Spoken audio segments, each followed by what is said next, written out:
So stick shift, ozone is my witness. An icon like icons, keep your eyes on. Hello, everybody. Live from Koreatown, it is Omar and Terry Miller, and we are the Ozone. Oh, it's been a minute, ladies and gentlemen, but we have so much action to cover in real life and beyond. Woo-wee. How you feeling over there? To infinity and beyond. It's been a rough period. Sorry we missed last week, guys. We had I got great news. We got a television show got picked up.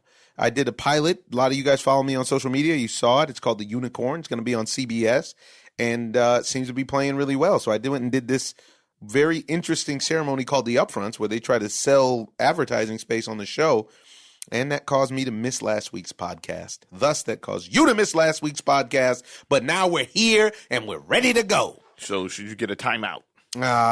What do I need a timeout for? You missed last week's podcast. I don't understand. But what we need to do is to get right into it, and I want to start with some condolences.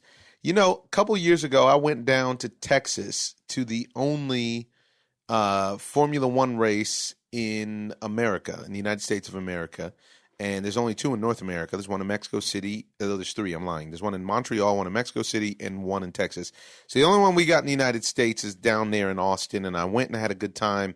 And because of a connection I had through a watch sponsorship, I ended up hanging out at the Formula One suite of AMG, which was Lewis Hamilton, which is the best driver in the world, which is his car.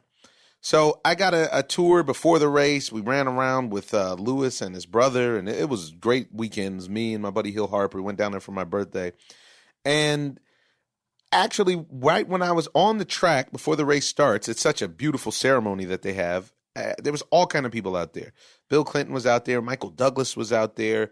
Like, you name it. People were out there. It was a crazy experience. A-listers. Yeah, and one of the guys that I met was the subject of that film, the 2013 film Rush, the Ron Howard movie, was Niki Lauda. And he was a 4 or 5-time F1 champion. He's Austrian. And he was the man who got burnt up in a car accident, and it was amazing that he even survived. And because of that injury and near-death experience, he lobbied for safer conditions on the track. Well, he also lobbied to bring Lewis Hamilton over to Team AMG and said he saw something in him, and if he could get him the right equipment, he could make him the best, and that's exactly what happened. And Lewis Hamilton is now, I think, 8-time world champion or something crazy like that. So was it like a pass the torch situation? No, he had been retired, well retired. He'd been retired for years and years. He was an owner of the team. He's a part of the architect of the team. And I met him out on the track, and he was so cool. I saw an interesting thing about him. They said that after he got burned up in that accident, he went to race. They didn't think he would. They read him 2 days later. They read him his last rites, and I thought it was 40 days later he was back on racing again. Man, monster. That's monster. Unbelievable. Yeah. And I think he won. I'm sorry. I think he won the title a year later. And I think the only reason he didn't win the title that year is because he had to miss a race on the circuit because of the injury. So we meet him out there, and I had a great conversation with him. Turns out he liked some of my films and whatnot, which was great. And he took it upon himself to ask me what my level of experience was with Formula One. And I told him I have no experience. I just like race cars, and I've been to the Indianapolis 500, and I like Indy cars. He was like, "Oh no, this is a whole nother level." He was like, "You come with me. You come with me." So his nickname was the Professor, and I got to spend the afternoon getting a tutorial from Niki Lauda on how to watch Formula One racing. Really? And all of the inside stuff, just like how we like baseball, and if we take somebody to a baseball game, we tell them, no, see, this is what's happening. Even though the ball's not coming to him, look at how he moved, or look at this secondary lead, look at this, look at that. All of that stuff. And I watched Lewis Hamilton clinch the championship basically that day, and Niki just was there telling us the whole thing. And he gave me personal tutelage and talked to him about coming and staying at the house the whole night. Really, really great man, and he was really great to me. It was a great, special time. And he passed away. The details are a little bit scarce, but I think that's how they do it in Europe. They don't do like we do here and get all in your sauce and tell everybody exactly what happened, how you passed, blah, blah, blah. How old was he, 70-something? He was only 70. But given all the different stuff that he went through in his life, he had not only had gotten burnt up in the car, He had multiple fractures. He'd had a lot of different ailments, and he was still vibrant. He's still full of life, was still a survivor. And he even started an airline company that he sold. The guy, he got a full one. He had a full one. He really did. So just wanted to send my condolences and share that story with the audience about my experience with the great Niki Lauda on Formula One. Condolences to his family and to his Formula One family, because those guys, just like many athletes, are a unit, you know. But moving on, we had a fight this weekend, a heavyweight clash. From the champion of the world, the Bomb Squad was in town at Barclays against Dominic Breazeale. Now, we spoke about Dominic Breazeale before. I wasn't a big fan. I didn't necessarily believe what he was selling, but he did go 7 rounds with Anthony Joshua a few years ago, and it looked like he just needed to get in shape to be a better fighter. Right, and it didn't seem like he was committed to getting in shape. At all. At all. At all. And what I was convinced during and after the fight is that he was looking for a paycheck, but then it was also the thing of a lack of discipline, because he wanted some of the rewards and praise for just showing up. You know, definitely. And that's not enough. You have an opportunity to get a heavyweight title. You should show up prepared. The heavyweight title, like a big one, the green belt. The green belt. Come on, man. And the whole time, you know, the build-up to the fight was about bad blood. Excuse me. We didn't get to speak on it, but we had some conversations off air because Deontay Wilder said he wanted to kill this man. Actually, he actually wanted to kill him. He wanted a body on his record, which is totally inappropriate. Completely. Out of line. It's disrespectful to everyone who has lost their life or their motor functions or has degenerated in the ring. I don't know what made him go that far. There was a lot of squabbling about who said what, but apparently at one of his fights before, Breazeale got into a fight with Deontay Wilder's brother, and some people said they were going to kill some people. Next thing you know, he said he was going to kill him. He told him, don't bring your kids to the match, all kind of stuff. Talking crazy. Not recanting. And not recanting. Actually being kind of like cute about it, which was even worse. And he proceeded to knock him out. Not before he got into himself a little bit of trouble. I've never seen a champ that's always in trouble. It's like a closer that never has a clean inning. Yes.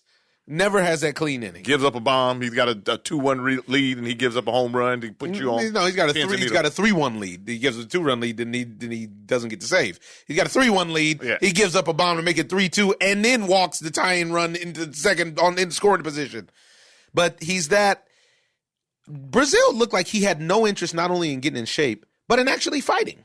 It didn't even look like he had a game plan. None. To move in slow motion. And he looked slower than he looked in all of the other footage of fights that I've seen him.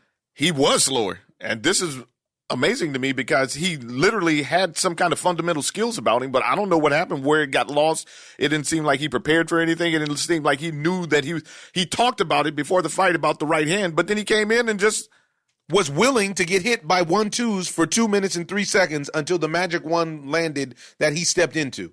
I mean, that completely cleaned his clock. He should never be allowed in a ring again. Especially if he just doesn't want to commit to getting in shape. It's just not acceptable as a professional athlete, not just a fighter, athlete, not being in shape. This is what you're paid to do. Well, especially if that's a big requisite of your job. It's not like you're a golfer. Right. This is, you're a fighter. I would like to see his training camp. Well, this is what I was going to say, because the other part that was suspect was Virgil Hunter was his trainer. And now Virgil Hunter keeps ending up on the wrong side of fighters. I would like to know Virgil Hunter's record. Right? Because it seems like Andre Ward is the only person that he's ever been successful with. And it seems like Andre Ward may have made him more successful than he made Andre Ward. Right. And this goes back to the whole thing about the trainers actually starting, the flip of like when we were talking about with Gennadi's trainer, and the trainer starts to be a little bit more important. The trainer starts to be a star, which is different than being a trainer. Yes. And what did you work on?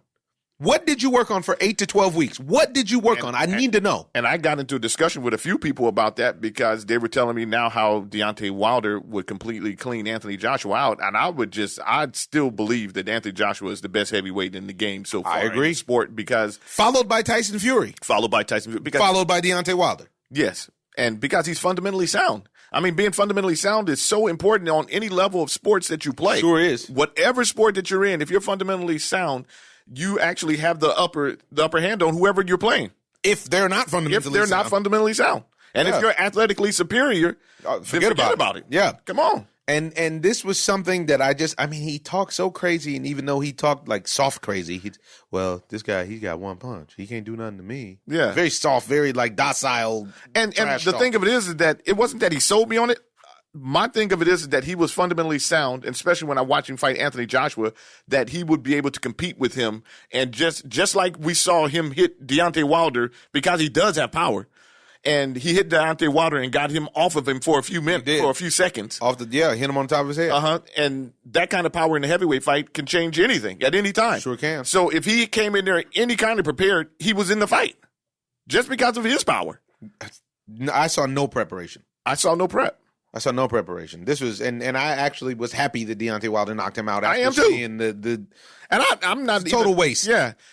Eyes without a face. Got no human race. What is he? Eyes without a face. He's eyes without a face. He was. Rolled up in the back of his head. And the most amazing thing about the whole situation is he had the nerve to say afterwards he felt like the ref stopped the fight too soon. I didn't hear that. You told me that. I was like, are you kidding? And then he acted like he didn't want to speak to him. You only get 10 seconds. I wanted a minute and 10 seconds. That's about how long he lasted in the fight. Shoot, he was stumbling around the ring afterwards for about a minute 10. Well, and they said the reason that he didn't want to speak and Virgil Hunter tried to speak on his behalf is because Jim Gray kept it 100 with Deontay Wilder and said, look, man, nobody wants to see you fight the Dominic Breazeales.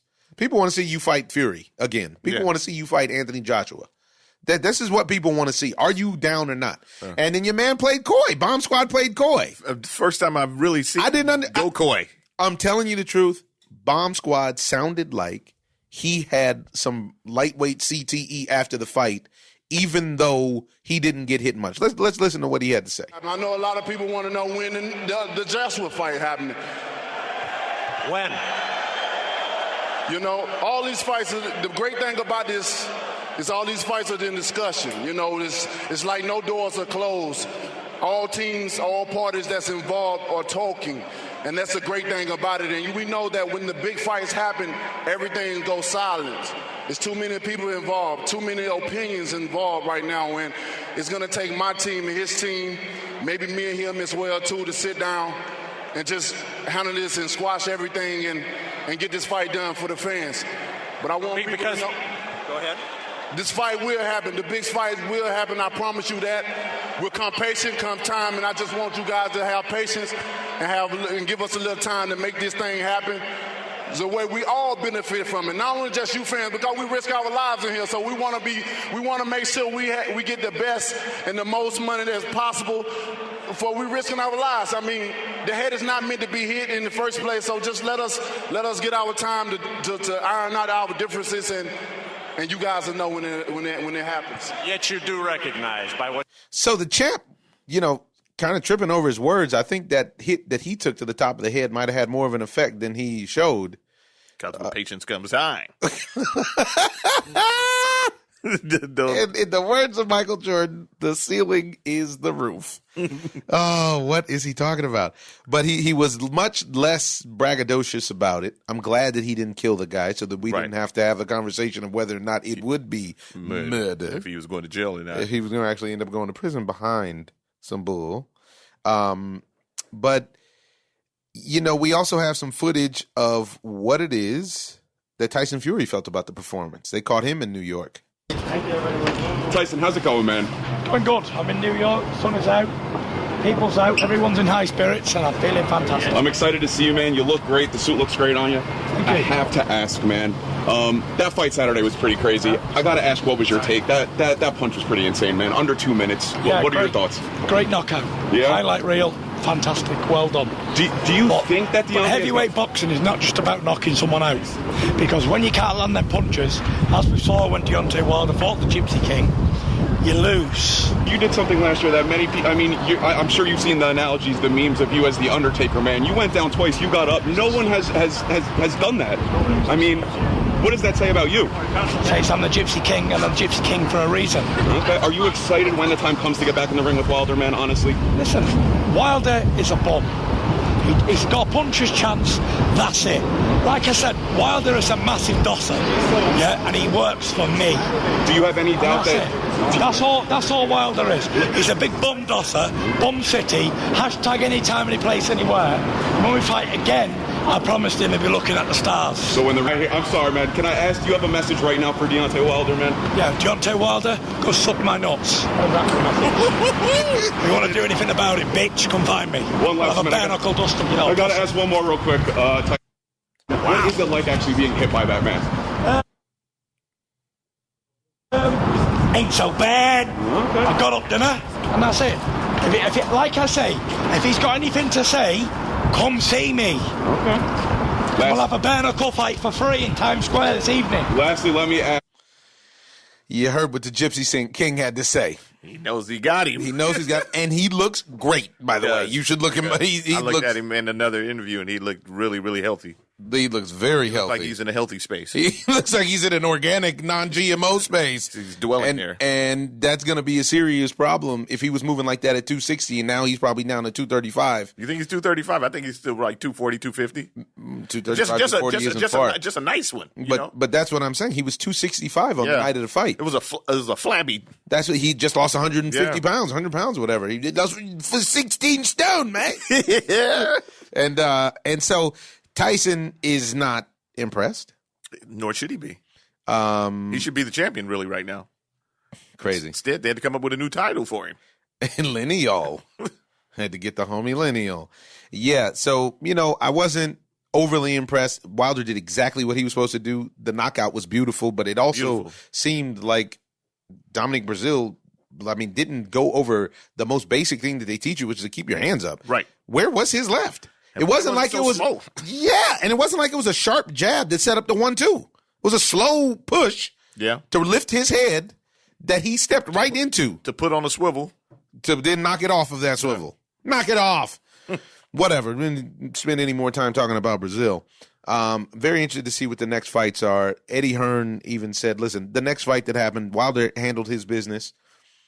In 3 weeks, we'll see if Joshua handles his business, and the next fight has to be Joshua Wilder. That's what Eddie Hearn said. Eddie Hearn said, I'm even willing to get out of the way, because since me and Shelly Finkel don't get along, I'm willing to get out of the way to make sure that the fight happens. And this was, Shelly Finkel has already stated that he would like to start talking or negotiating in 2020.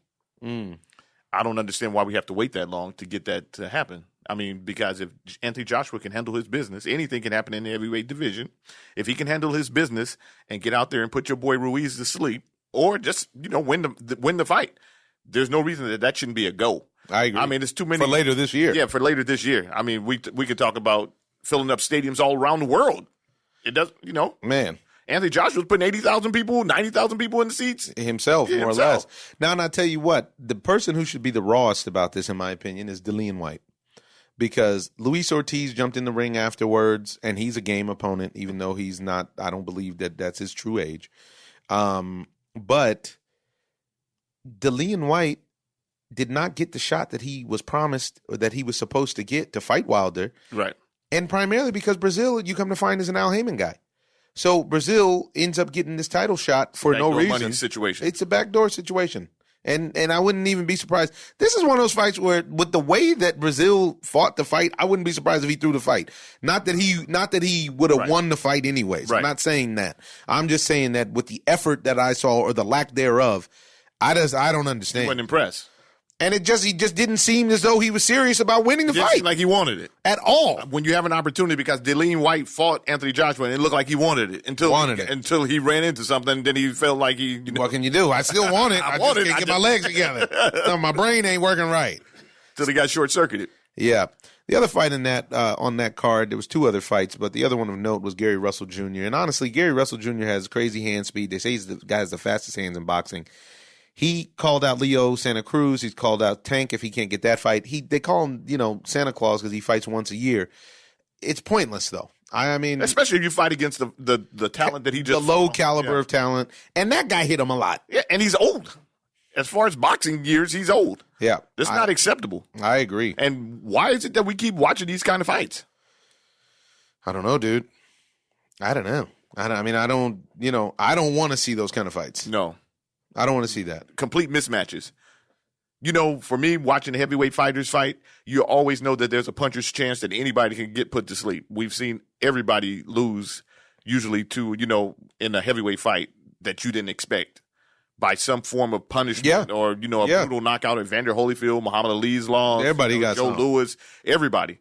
Even though if they fight who they're supposed to fight. If they fight who they're supposed to fight. But with the smaller guys, you definitely need, it's very, very important to put them in the right matchup.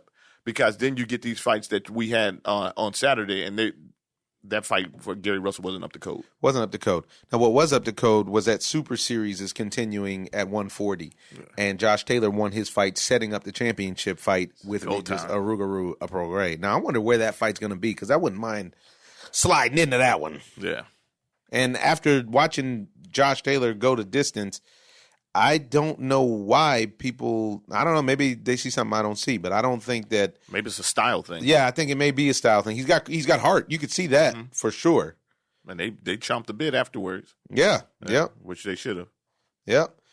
So, that's what I wanted to deal with in the boxing space. We got a caller we want to address, correct? Yes. Peace to the Miller brothers. This is Shante McCoy. I'm a boxing promoter, and I was having a very interesting conversation today in regards to Deontay Wilder and Anthony Joshua. My good man brought up the fact that he feels Anthony Joshua is a better boxer, and he's going to be the one to put Deontay Wilder down.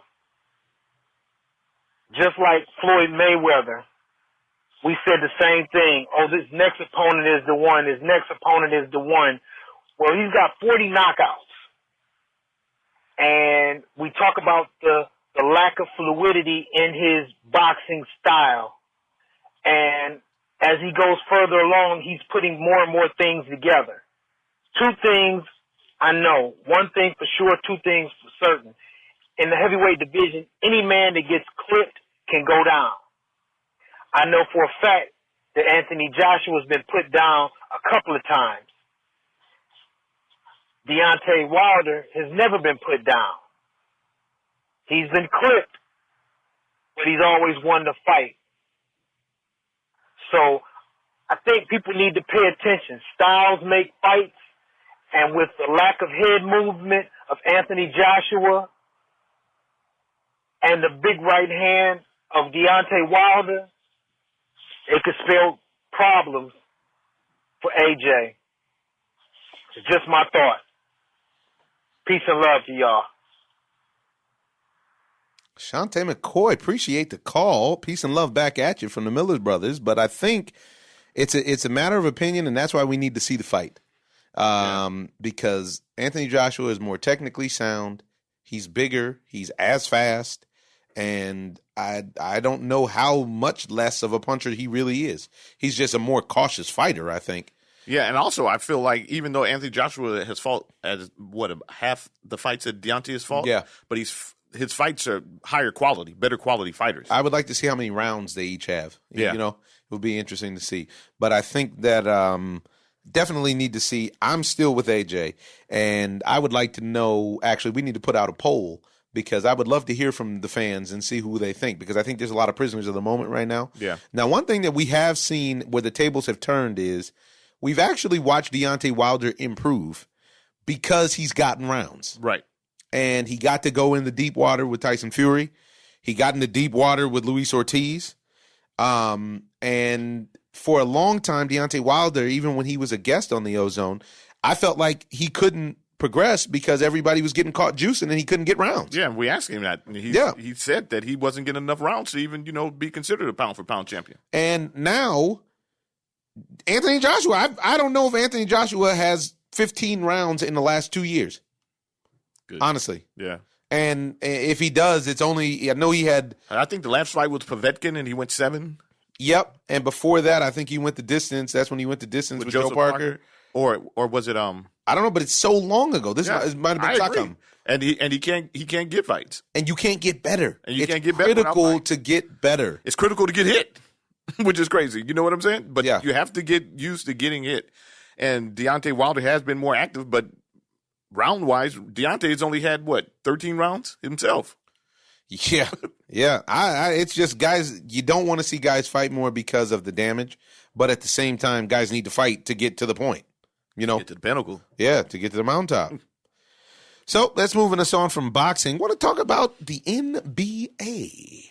How do you feel about what's going down in the league right now? Love to see the Greek Freak doing his thing. I felt like he was unstoppable. He's proven to be unstoppable without a clean jumper. He attacks the basket. He's constantly moving forward. There's no answer for him if you want to play the style of basketball that they're playing nowadays. I watched the Warrior game last night. Nobody roughs him up. Yeah, which is sick, where everybody literally stands at the three-point line, whereas with him, he's going back to an old model of the game where you attack the basket, go to the cup, make guys grab you, make guys foul you, and then you get the team in trouble. Then you get the team in trouble. So all these other guys who've guarded him, to me, they should be able to beat the Warriors. Because if he attacks the basket like that, that means that Draymond Green has to grab him or foul him, and he's an integral part of their system and team, which would cause them a serious problem. Now, they haven't gotten by Toronto yet. I was about to say, let's stick to where we are now. Yeah, but that seems like just a formality. I don't feel like it's a formality because Kawhi Leonard could be the best player on the planet. But I do feel like ooh, I don't know how you can say that so definitively. He's better than LeBron James. He's right there. He's not better than the Greek Freak. He's not better than Jimmy I think Butler. he's better than the Greek Freak. Yeah, he's not better than the Greek Freak. I like Kawhi's game, only because it's more refined with his jumper. Yeah. And he's also has championship experience. But he doesn't Greek have a Freak championship, is more. Does he? Kawhi Leonard? Does he got him one? He got him one. He has two. Two? He was on the Spurs, by the way. Yeah, but he was on the Spurs when they won their wow, I'm sleeping. Yeah, he was on the Spurs. I think he's got at least two. He was on the Spurs when they lost to the Heat. He was on the Spurs when they beat the Heat twice, I want to say. When the Heat beat the Heat? No, when they beat the Heat. Oh, I thought you did. No, don't try to act like you didn't hear it. See how I had to deal with my brother Ernie? No, you watch when you play it back. You guys watch it on YouTube. When the Heat beat the Heat. I didn't say that. Q-tips, ladies and gentlemen. This is a setup for our ad to clean your ears. But, yeah, either way you slice it, he did double dribble, and they should have called that on that dunk at the end of regulation, I do believe it was, in Toronto. Because as much as Toronto had that game, if you will, it always felt like they didn't have the game. The Milwaukee was able to hang out, hang around, and if Giannis hadn't fouled out in overtime, I think they win the game. Yeah, and with Brogdon back, it makes a big difference. Huge difference. Because that kid was the rookie of the year. He can shoot. He's lights out. He's got good defense, and he completes the team. He completes the team. Completes the team. So, and you have the Lakers who gave away Brook Lopez now is making a killing. Killing it. And with that leads us to the other series. Now, you think you like Milwaukee in what, 5-6? I would have to give Golden State to go to the distance just because they're just the team. No. I'm talking about Milwaukee against the team that they're playing now. No, that thing ain't going to distance. It's not going 7. I didn't say, wow, what is going on with you? I said, you like Milwaukee in 5-6? No, I like them to go to distance. Now, they're not going the distance. No, I thought you said that you wanted to run the tape back. I just said, I like run it back. You start talking about Golden State going the distance. I'm saying that Milwaukee, how do you like Milwaukee beating Toronto? 5-6 games since you're so confident about it? Yeah, 5. 5. Yeah. They were lucky to win that game. And they've been literally dominated the other ones. So I can't see anything that they can actually do to make a difference. Marc Gasol is sluggish. Yeah, he doesn't look like himself. I mean, you literally have – I mean, the only way that I can see them winning is if Giannis can't play. Uh-huh. There is no answer for him, as I said before, in the NBA. Well, I'm not a souffle. I'm not as sold as you are about Milwaukee, but they were the best team in the league the whole year. So I think I'll give Toronto some. I'll put some respect on Toronto's name and say it's 6, but could be 5. But let's talk about the other series that has since ended. The Golden State Warriors put the Portland Trailblazers out of their misery last night, and it was really disappointing to see because they got swept. But 3 out of those 4 games, I venture to say that the Blazers should have won those 3 games. And do you feel like that's up by double digits in each one of those games? Now, is that an experience thing or is that bad coaching? Combination. It's bad coaching mixed with the lack of experience. By the way, I think that this helped him out this year, but I think that bad coaching along with the injury, obviously, because if they had their other big man, Nurkic, and I never say his name right. If they had him, it would have been a different story. But I mean, you're arguing that the Warriors are playing without two starters, so so there's that. Yeah. So I don't even know how used the Warriors got to even playing with Boogie, though. You know what I'm saying? He was there, but he wasn't like I feel like the Warriors, the core group of the Warriors, were busy this whole season working in not only Boogie, but even finessing Durant's presence. Right. Because what you see is they're back to looking like they looked in 2015. They're back to looking like they were with Harrison Barnes and that version of the Warriors, which when Steph Curry and Klay Thompson and Draymond Green light it up, you get two guys giving you a triple-double. This is Compton and Long Beach together. This is a problem. Right. It's a serious problem. So I don't know. I don't know I don't know if the 10 days between the series is going to help them or hurt them. I think it only helps them in the sense of guys having time to get better, but I don't know if it helps them in the sense of the chemistry that you need that they have rolling right now. It's just, I mean, the chemistry is important, but with Kevin Durant, he hurts their group to me because they are definitely a better team without him. They didn't need him in the first place. They got him on this squad. Now everybody's coddling or trying to cater to him.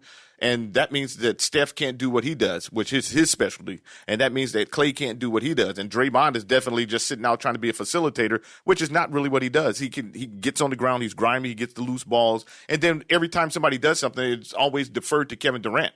That makes it a one-on-one team more so than it would be a complete team where you're kicking or spinning the ball around and, everybody getting there, touching the ball. It's very, very important. Well, you know what? I don't know if I can venture to say that they're worse because of him, because he's such a great player. Yet at the same time, the game seems more fluid without Boogie and Durant. I feel like I was at the game when he torched the Clippers for 50, and he meaning Kevin Durant. And it was pretty impressive to watch him do that. But it definitely didn't feel like the same Warriors teams from 4 to 5 years ago. Right. Where the ball movement, where the ball was the star as opposed to the players. You know what I mean? The ball movement and the defense. Well, you had two guys last night that had a triple-double. It's incredible. I mean, and they went to overtime. With Kevin Durant there, I don't think that you get that. I think that he might be – they were getting blown out. I feel like if they weren't getting blown out, but they were down by 13 to 15 points. Every to games 2, 3, and 4, they were down by a minimum of 11 at some point. And if it wasn't for the coach, because we watched the coach let them come back on him, and then put his starters back in the game. I just don't understand how you go away from Myers Leonard. Yeah. I don't get it. And then when you put him back in, when you put him back in the game, it's too late. And once they get hot and the momentum is rolling, say goodnight, Gracie. Yeah, it's too late. Now you bring him back in, and we knew when we were watching the game that the game was over. The only people that didn't know that was the Portland Trailblazers. They didn't know it was over. You watch these teams, they get their momentum going, and then you try to answer whatever that run was, but they're the best team in basketball, so there's... For years. For 5 years now. For a reason. For half a decade. They've been to the finals 5 years straight, and they're not going to break under pressure. So get that. That's what they're not going to out of your mouth. Yes, you're going to have to learn on the fly how to close games out if you're the Trailblazers. If you're going to go against the Warriors, and I'm sick and tired of watching teams trying to out Warriors the Warrior. Oh, speak on it. So we've seen it with the Rockets. Now we've seen it with the Trailblazers. If you have a lead, you can trade baskets. Yes, especially when you have a double-digit lead. I mean, that's what I'm saying. You have a double-digit lead with a size advantage. Kill the possessions. Kill the clock. And go to the rack. Myers some free throws. Actually is 7-1. So let him get in on the post. I know that he can shoot threes, but let him go to the post. Between him and Canner. Yeah, and let them work the clock. Even if you miss a basket, if you work the clock down, you will leave yourself with more opportunities. Taking a high percentage shot, then kicking the ball out and shooting a three. You bring in the second string, and they shoot all threes. I would doubt if that last 5 minutes, maybe 3 minutes, that they even tried to get maybe to the cup. Yeah, to the cup. Maybe 3 times, 4. at the most. Makes the game hard to watch. The game is hard to watch like that. It's hard really to digest. Does. It is. Because I want to watch the guys play the game the right way. You want to see the ball move around, and if you get an open shot, that's great. But we're watching guys force 3-pointers consistently. And it's not cute. No, and it's not a video game. Actually, I feel like the tricky transverse thing about this whole situation is when you watch the Warriors, you think, okay, these teams are trying to out-warrior the Warriors by out-3ing them. But when you watch the Warriors, Steph Curry actually goes to the cup. Klay Thompson can go to the cup. They can hit threes, but they also, Draymond, when they got down by double digits, I don't believe that they came back via the 3-ball.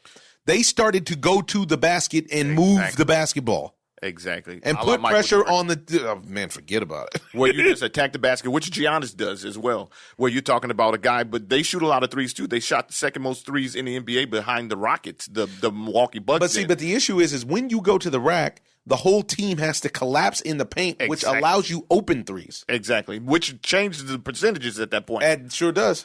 But I always want a guy in the post. We see no post play anymore in the game. The post play is gone. I know that everybody's saying that, the guys are better athletes and everything else, but the game is still designed for people with size. And the thing is, the guys are better athletes, which means that they're even closer to the 10-foot rim because of their athletic ability. Well, let's go back to the series before that when the Sixers played against Toronto. The reason why they lost that last game is because Joel Embiid was on the outside shooting threes. And was on the outside trying to guard Kawhi Leonard at the end of the game while Ben Simmons just looked on. Exactly. So why don't we just flip the script and start looking at more of the interior offense instead of the, it's just terrible watching 3 after 3 after 3. Man, it's really it's a hard pill to swallow. It is. It's hard to swallow. But the big news out here in Lakerland is Magic Johnson keeping it 100 and shaking up the world with his comments. Yeah. What's your take on Magic, and how about LeVar Ball being right all along? There's a clip from when last time LeVar Ball was on the Skip and Shannon show, Undisputed, and they asked him who was running the team. He said, "I'm trying to figure that out myself." Yeah, and this is before. This is not in light of this.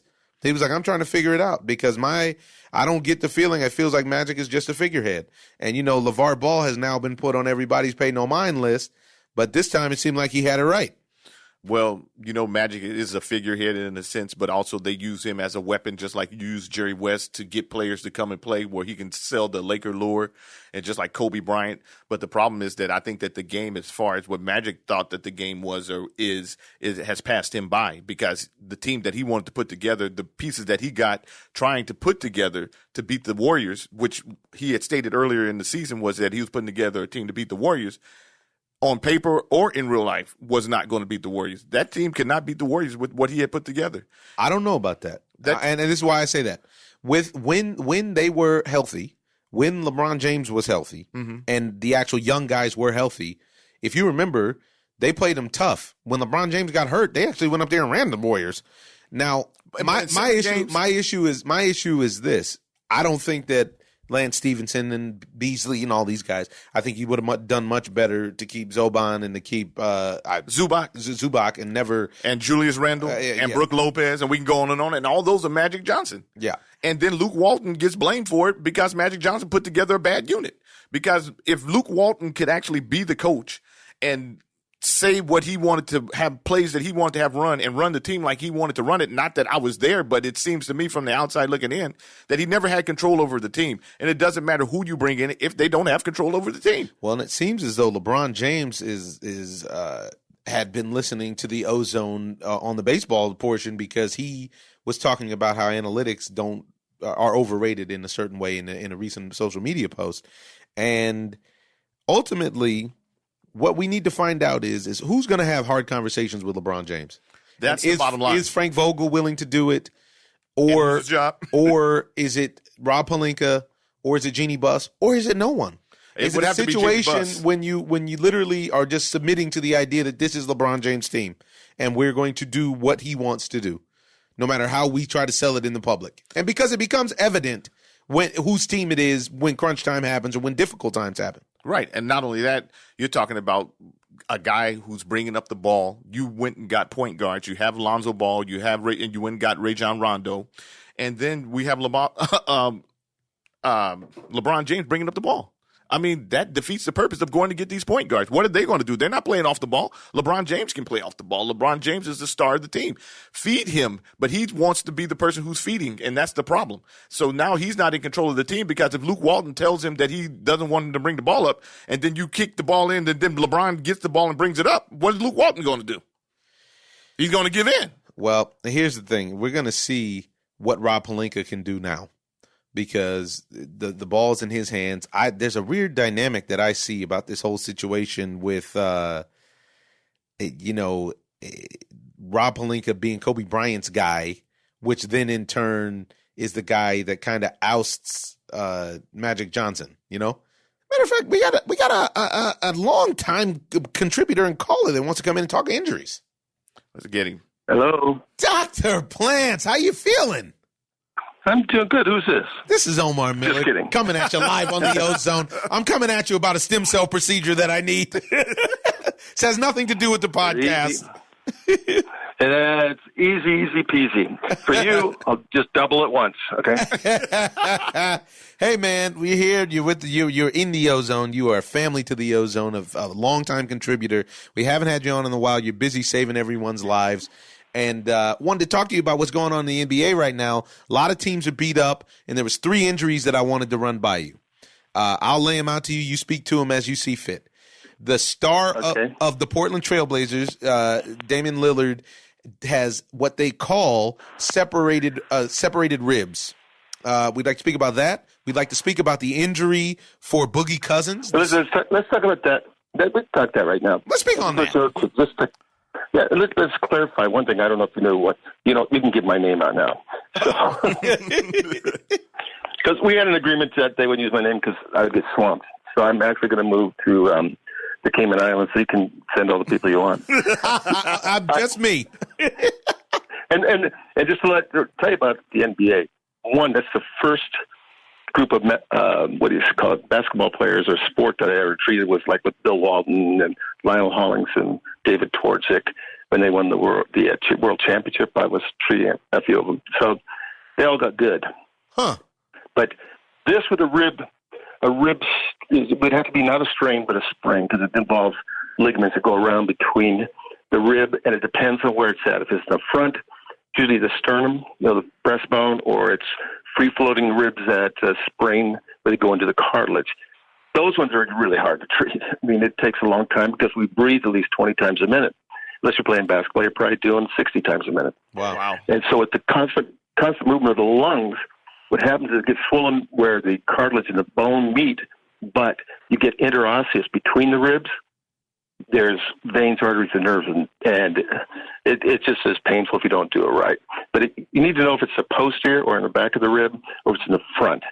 So if it's clutched in the front chest, then that's probably just like a costochondral strain sprain. And in the back, it would be a sprain right at the junction where it attaches to the vertebrae in the ribs. And that is a little bit more difficult because it's near the nerve that comes out of the vertebrae, and that will sometimes cause more pain. But what the caveat with all this, if it's not broken, you have to heal it with respiratory resistance, which would mean not blown into one of those things that give you in the hospital because there's no resistance. But you take like party balloons. All my patients, even with fractures, I tell them, blow into a party balloon as hard as you can 4 or 5 times a day, and that causes reverse pressure in the lung, which then keeps the ribs from closing down. Because sprains of the ribs and fractures, it's really common to get pneumonia if you're not moving your lungs. So I always tell them, it hurts when I breathe into a balloon. I don't care, just do it.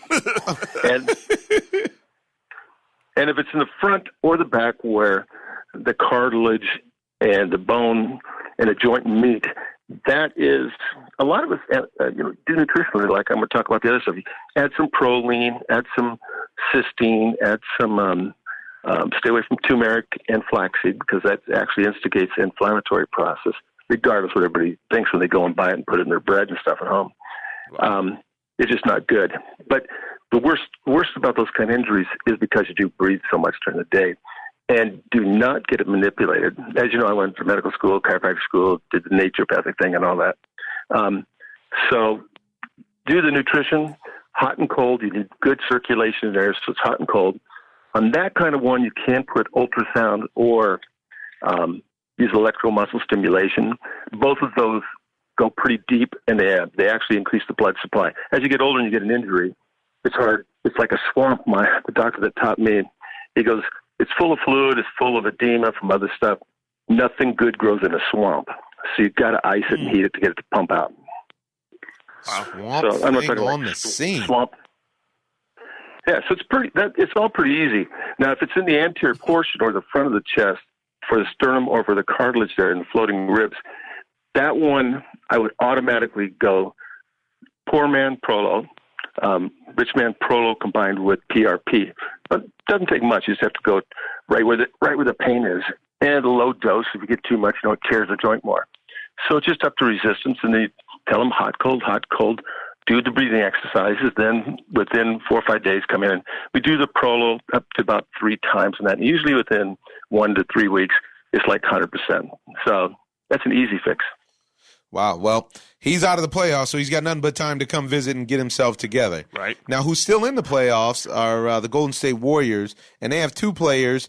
One with they're calling Demarcus Cousins' injury a torn quad, and the second is Kevin Durant, which I do believe that you saw, which everybody thought was Achilles, but you seem to agree with the official statement that they're saying that it's a calf injury. Can you speak on those? Okay, so let's talk about the other one, the quadriceps. Actually, this method will include both those injuries and what you need to watch for. One, in rehab, I'm going to try to make this real simple, so I'm stumbling, Omar, but human beings are biped, well, at least most of them that I know. And so I'm not going to go there. Anyway, I could do a lot of comedy on that. But when you're upright and you want to balance, the mechanisms in your brain tell you when you're leaning one way or the other, and it tightens up the muscles that are proprioceptive, which means for balance, so you don't fall. And so you'll see these athletes, pro athletes, and I don't know who their trainers are, but when you cross your legs and you stand upright, you'll see them before they go out and they're warming up, or a hurdler. You see them standing up and they're quote-unquote stretching the hamstring and their calves. Wrong. The brain is firing off stay tight muscle because we're falling. So when you're doing that, you're actually tearing the muscle. So most people will get a cramp in the calf because they've been stretching wrong instead of warming up. Warming up is much more important. Don't stretch. You can stretch if you're lying down because those muscles will relax automatically because you're already fallen and the brain doesn't care. So you just stretch it that way. And that's usually reflex stretching, which means if you want to stretch the quadriceps, you have to do resistance where you try to involve the hamstring, so they're pulling backwards. It's except for 2 diseases that you can't have flexors and extenders tighten at the same time. So when you tighten up to stretch the quadriceps, then let the person tighten up their hamstrings. Automatically, the quad has to relax, and then you can stretch. But EMS, electrostimulation, ultrasound will help both of those all the way. That hamstring is usually just because, they stretch too much beforehand. Oh, wow. And so that also applies to Kevin Durant. The hamstring or the quad? Either one. Okay. You just got to stretch them laying down and use reflex, which means tie up the muscles on the other side so those ones have to relax. It's like you go to a doctor and he takes a hammer and does your reflex underneath your kneecap. Right. Right when you hit it with this is hard to fathom, but let me tell you, if you hit it with a hammer, you notice the leg comes right up right away. But between the time between the hammer hitting that ligament there in your kneecap, it goes to the brain, comes back down, and tells the other muscles to relax. I mean, that's millionths of a second. It's pretty freaking cool. Wow, that is cool. Wow. So and you want to prove it. Watch the Olympics or any college track meets. You see them all line up on their blocks to do hurdles. And the guy I always told my son this with the last Olympics. I said, the guy that's standing up, cross his legs, and bouncing down to touch his toe is going to be the first one to pull the hamstring. And sure enough, you watch the race, when somebody will grab their hamstring like about the third hurdle and suddenly cramp up. I said, see? So And the other thing is when you get these cramps, they always want to give you bananas. It takes 6 feet of bananas a day to get the normal amount of potassium. So, and that's why gorillas are so angry. But ladies and gentlemen, tip your nurses. He'll be here all weekend. So you don't believe? So you don't believe that? Let's go to calf. The injury problem.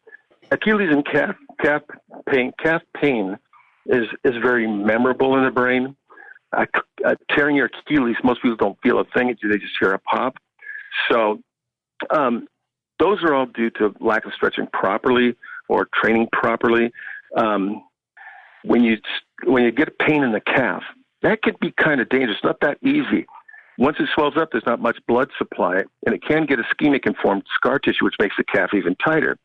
And you don't know if it's a soleus muscle, which lies back of the gastrocnemius, or to the outside of it. There's a bunch of tendons and ligaments and muscles all involved in that. But you want to make sure that they don't. You want them to stretch it. You want them to use the EMS to stimulate it, because that's like light exercises. Don't use a bicycle. Don't do stairs and steps until you got your full range of motion again. But what happens in the psyche, like if you tear an Achilles, less than 3% of the basketball players ever get back on the court. Spraining a calf, you become ginger with it. You try to okay, I don't want to have that happen again. So I would say in those, easiest treatment, same as hot and cold. And then I would, depending on where it's at, if it's the top of the calf, at the bottom where the Achilles starts, I would probably use only PRP for that if they don't get better within the first 7 days. And because you don't want to put stuff in there when it's still swollen, you don't want to give too much pressure in there. But you got to watch for compartment syndrome, and that's where it continues to bleed to the capillaries or the veins, and it will, if a muscle's torn, it gets more swollen, and you have a red neck and looks like cellophane wrapping around those muscle groups so they don't pop out of the body.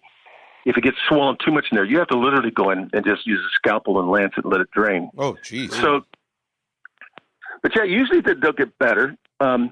I also, as you know, I'm a shoe fanatic. So, oh yeah, the more these guys wear these wedge-shaped soles on their shoes, that's, if you look at the wedge and you draw a line on both sides where they come together as a point, you'll see that the top of that point is the center of the ankle or the calcaneus. That's like balancing a basketball on a pyramid. All it takes is one little breeze or turning your ankle one way or the other, or not able to stop quick, you slip and sprain it. That's why they should be square. And that guy needs to know how to shop for a shoe, which means a good heel cup, the posterior seam that sews the heel cup together in the back above the heel. It should be 90 degrees, because you want everything to be symmetrical, straight up and down. But with those wedges, what happens is you roll your ankle, and that's terrible. Plus, those guys are on, sweaty floors that are oiled up. Why they use the oil on those damn mops, I don't know. But as you know, I came up with a new sole for tennis shoes, and they're pretty much non-slip. I first came up with them in the 70s up in Oregon, and then I didn't patent it, so I just got done patenting it. But these are like non-slip, good rebound. They don't break down by oxidation. I'm just having trouble getting in contact with it, because I told you I emailed Under Armour. I got one quick email. I emailed Nike, and probably 4, 5, 6 times. So whoever calls me and wants these new soles or wants a demonstration, heck, I'm gonna go with those.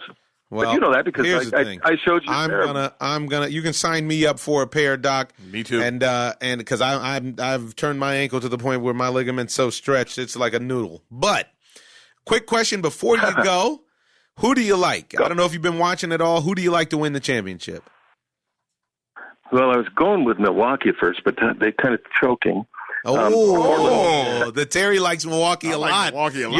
You're talking his language now. Yeah, and the Golden State. The problem is it's hard to tell who's the leader of the band. So they get a little disorganized sometimes. This is what we were just talking about, because they have too many A guys. And now that two of their A guys are hurt, it seems like the team is more unified and more focused, so that they're actually playing great ball. Too many Batmans, not enough Robins. Yeah, and if you notice when those subs come in the second half, they're not playing regular basketball. They're playing street, sandlot, backdoor kind of basketball. They're going for everything they can, and if they think they can get through, you play basketball on the court outside. Street ball is different than regular NBA. This says, do your best. I'm not going to tell you what to do.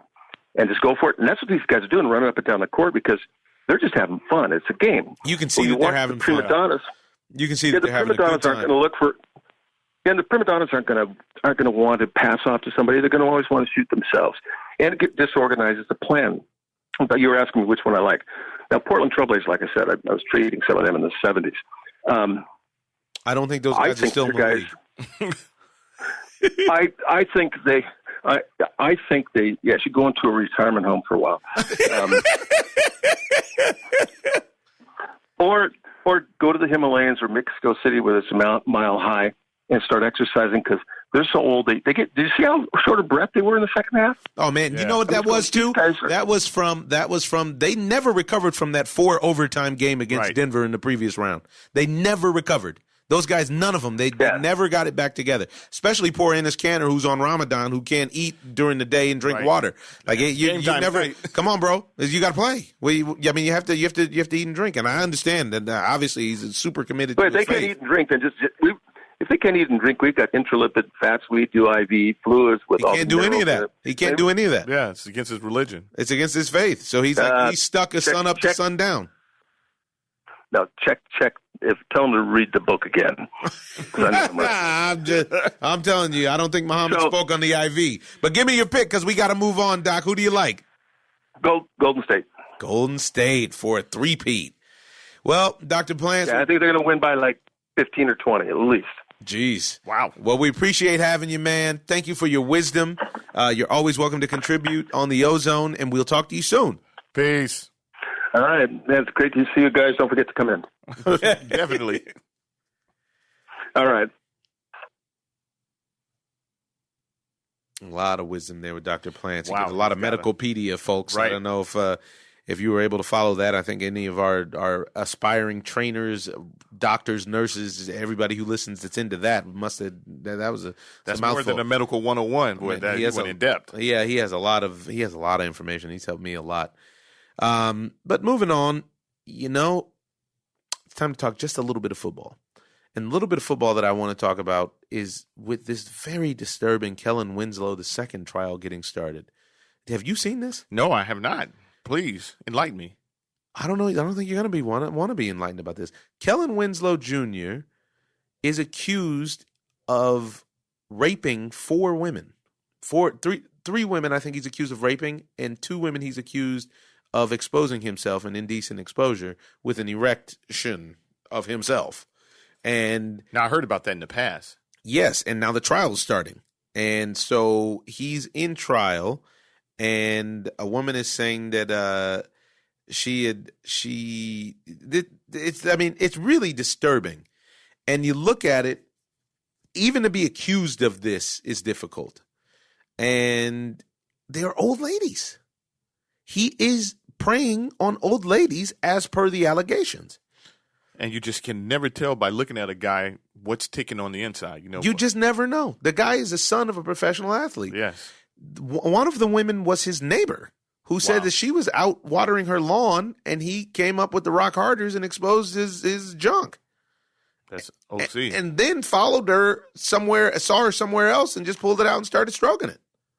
Like, whoa, what is going on? It seems like it's some kind of trigger with her that he's losing it, right? Well, but then he picked up another woman who's 55 years old. This woman, I think, was 74. He picked up a 55-year-old hitchhiker, and she claimed that he raped her. There's a lot in this case that for a guy, and it's interesting. The reason I bring it up, one, he's a former NFL player, but 2, they're not putting CTE or football on trial here because his defense was that these were all consensual acts. That's what his defense lawyer is putting out. Not that, he was insane or his mind is deteriorated and blah, blah, blah, blah, blah, blah. And I think that that's very interesting because they don't have a test for CTE right now while you're alive. They have a CTE test for once you've passed, This is crazy. Nuts. Completely nuts. I don't understand that. Nor do I. Nor do I, but I just want to put that on your radar so that you can monitor that situation. And moving on really quickly to the game of baseball. It is knee-deep in the season. How about the Yankees? Yankees have come back. Yankees come around. Gary Sanchez just hit another home run right now. What is it, 3-run tater? Yeah, 3-run tater noggin, and Gary Sanchez is good for 14 bombs. The Yankees, I have to give credit to Aaron Boone, I guess, because the Yankees are playing baseball without all of their main guys. Right. Stanton just went on rehab, and he hit a bomb, his first at bat. He's probably so anxious to play. Yeah, right. He hasn't been able to play for about a month. Yeah. Beginning of the season. I think he got a week's worth of work in, and then he got hurt twice. Like, he got 2 injuries. What do you think that is with him?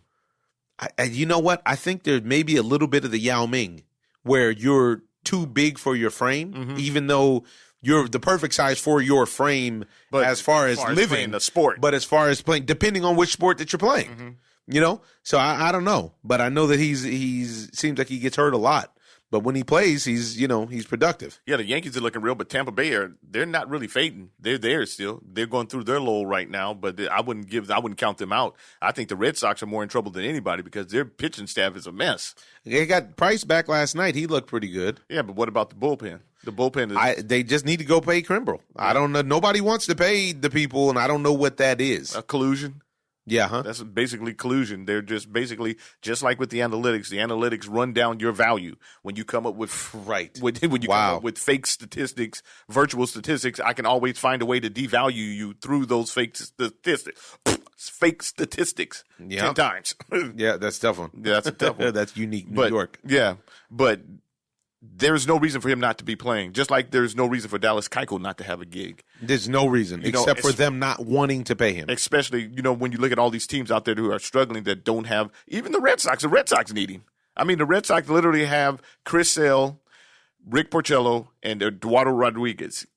Now David Price is back, but you still need pitchers. You still need a bullpen. You still need and you're in third place now, right? Third place fading. You're 4.5. Yeah. I mean, but they have been hot recently. They won 7 out of their last 10.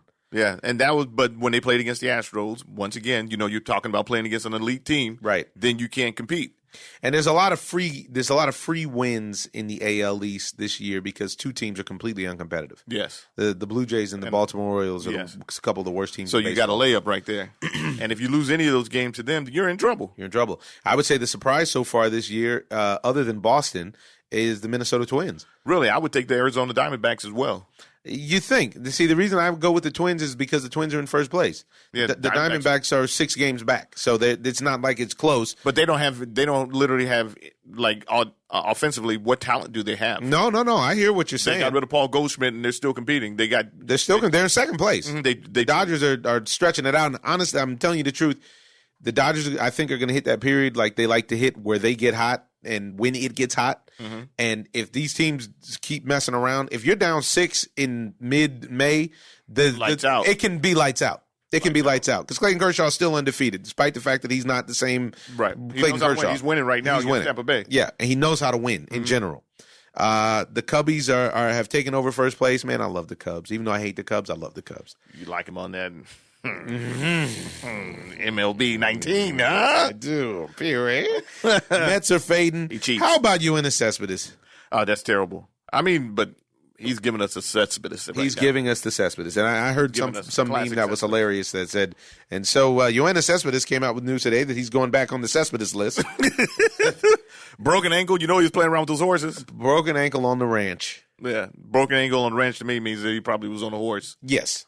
And he was having heel problems already. Yeah. I would dare to say that his career might be over. I was thinking the same thing. Yeah. I was actually thinking the same thing. Because it's another year. I can't remember the last time another year for you to come back and then try to get prepared to face elite pitching and elite. And you haven't played in 3 years. You haven't played. I don't know if he's played since the World Series, since they were in the World Series. Yeah, I don't. And do they need him? I mean, they need something, but I don't think it's him.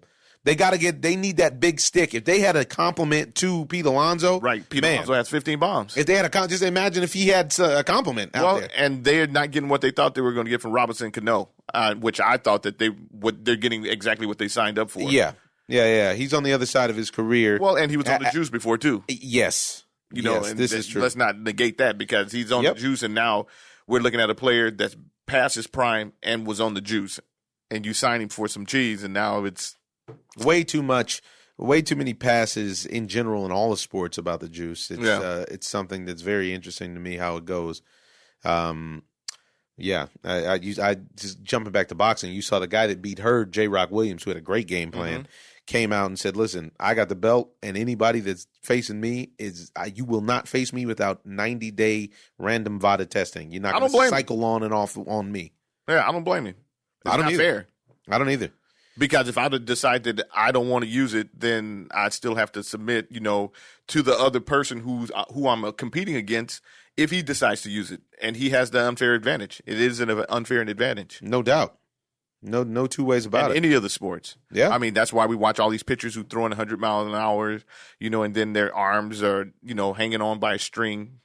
I mean, the hitters, they keep talking about why are the balls leaving the stadium like they are nowadays. I don't believe that it's launch angle or anything else. Obviously, there are probably still guys out there who are dirty, but you're talking about guys who are throwing 100 miles an hour, and then you're talking about another guy who's on the other side of the ball. All he needs to do is make any kind of contact. I think too much emphasis is putting on the hitter about the ball traveling than the pitcher. Wow. Let's speak on it. You just gave us the Plance of baseball. I love it. Thank you very much. I'll be here all week. I'm lying. I won't. You know what? I think that the game is and has changed, but ultimately when we watch, just like we said before, the teams that win the World Series are the teams that play the game the traditional way. Right, and the Dodgers have sort of... The Dodgers, I can't front. Ladies and gentlemen, you're going to hear it from me first. And a lot of people have tried to reach out and blah, blah, blah, and jump on me. Cody Bellinger may be the best player in baseball right now. Yeah. And you might have saved his career. The reason being is that Cody Bellinger uses the whole field now. Yeah, I'm sure he heard your battle cry. And I was not trying to pick on the young man. I was but you want to see him live up to his potential. And he's doing that now, but unfortunately, until I see it in October, I still won't believe. Because in October is when things are going to tighten up. Well, he's going to win the batting title because he's batting 400 right now. He's batting 400 in May. Yeah. He'd have to go on a crazy slump. Go on a crazy slump to not even end up 360. 350, 340, 350. And but he doesn't with the attributes and the talent that he has. That slump isn't a given. No. He can, if he runs into a slump, he can speed himself out of a slump. Yes. He has speed. I've seen him hit the ball the other way against the shift. I've seen him lay down bunts. Let me tell you, they can't stop the young man, and if that's the case, the Dodgers are going to be tough. Biggest thing that I want to bring up about the Dodgers is, and I'll be the first one to say it out loud, I don't believe that Kenley Jansen should be the closer anymore. Wow, you're going to say it, huh? Yeah. Something that I've been seeing for a little while. I mean, he's throwing that flat cutter now. His velocity is down. He's never has clean innings anymore. And it's hard to. And I think that because of the stuff, but also because of the issue with his heart, I think he's still a major league pitcher. Yeah. I think he would just be a middle reliever. Monster setup man or a middle reliever. Oh, how about if he was an opener? I don't like the opener concept. I don't want Kenley to come out in the first and get frustrated and then get a runner on base and let them steal a bunch of bags. I can shut you down in the beginning of the game. You're talking about him shutting you down for an inning or two in the beginning of the game because I really don't feel like his stuff translates even as he would have to be a low leverage middle reliever at this point because his stuff is not as good. But then you have to wonder if mentally he'd be willing to make that transition because the closers thrive on that juice, which is why they always get ripped whenever it's a non-close situation. Right, and I've heard in the past that when they were talking about picking up another closer / bullpen guy like a Craig Kimbrell or anything, that he was like, yeah, it's great to have him, but he still wanted to be the closer.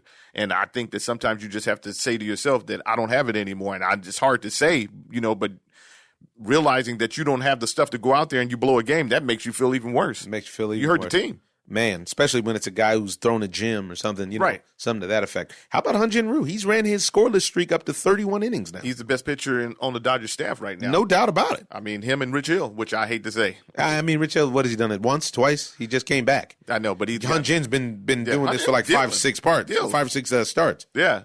Walker Buehler is not what he was. I think year, they but just that's got to get a him sophomore slump. Yeah, and I also think he has a little bit of fatigue. He's a skinny guy. I think he has a little bit of fatigue pitching so deep into the playoffs.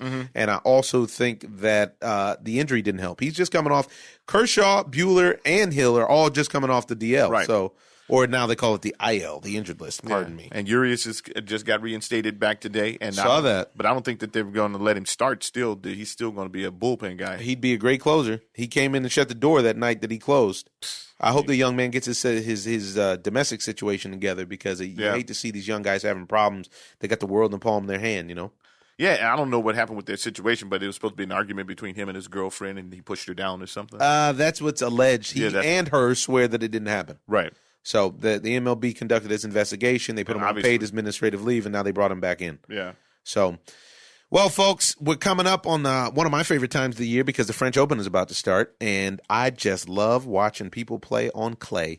Moving in, this is actually the first year in probably a decade where when Rafael Nadal is playing, that there's a chance that somebody can beat him. He actually lost twice on clay this year. He ended up winning Rome by beating Novak Djokovic in 3 sets. I'm very interested to see that starting next Monday. We'll have an eye on that. We got an eye on some boxing coming up. And you got anything else you want to add? That's it for right now. All right, ladies and germs, I got some time off from work, so you will be hearing from us. Thank you so much for listening to the Ozone. I'm going to leave you with a quote from someone named Noah Harari. And it's a quote about focus. It says, "In a world deluged by irrelevant information, clarity is power." And that is from Yuval Noah Harari. And it's true. Stay focused, stay clear. We're all in this thing together, ladies and gentlemen. Try a little tenderness, in the words of Al Jarreau, and show some compassion to your fellow man. I'm your host, Omar Miller, and this is Ozone.